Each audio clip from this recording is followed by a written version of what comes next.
भगवदूता जय हनुमंता महावीर बजरंग बली जय रणधीरा जय रणरोला महावीर बजरंग बली जय बलभीमा जय बलदामा महावीर बजरंग बली सुनित बलदामम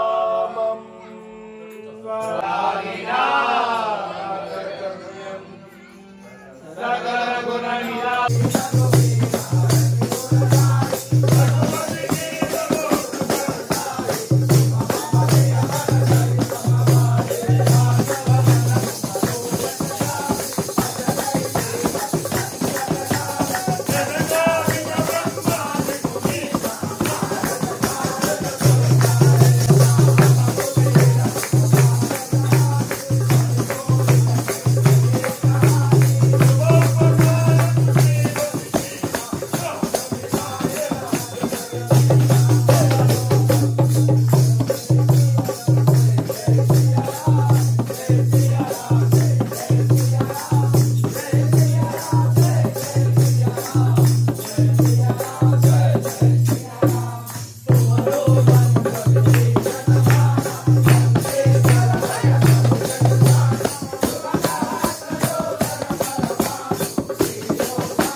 సుందరం వెచ్చిని దాసదా సుందరై రామ భక్తులనై నిన్నే కుచదండి కరాశంబులం చూచితే వేడుకై చేసితే రామ వారకించితే నన్ను రక్షించితే అంజనాదేవి గర్భస్వయా దేవని నెంచనే నెంచవాడనందయా సాధివై చూచితే దాతవై గోచితే దగ్గరం నీచితే తొల్లి సుగునీవు కుమంత్రివై స్వామి కార్యాపనందుండి శ్రీరామ సోమిత్రులం చూచి వారిని విచారించి సర్వేషు పూజించి ఎవ్వాని జుంబంటుగా వించి అవ్వాలిని జంపిగా గుద్దతులకు దయా సృష్టి విచ్చించి కిస్తించ కీర్తించి శ్రీరామ కార్యాద్రిమైలం దయం తిర్చియుం లంకయుం కొట్టియుం లంకయుం కాల్చియుం గోవిందం చూచియావంతరం పొందయావంతరం నిత్యానందం తెచ్చి శ్రీరాముడు నిత్య సంతుష్టి చేసి శుభనీములు మాంగతం జాంబవంతా.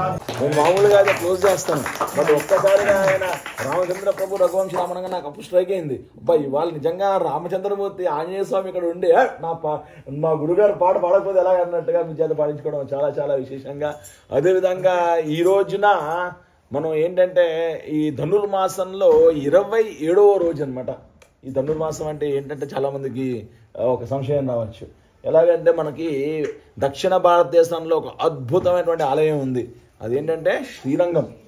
శ్రీరంగం ఆలయం ఏంటంటే అది 165 ఎకరాలు అనమాట ఆలయం, పెద్ద ఆలయం అది. అక్కడ ఏంటంటే 7 గోపురాలు ఉంటాయి, పెద్ద పెద్ద గోపురాలు.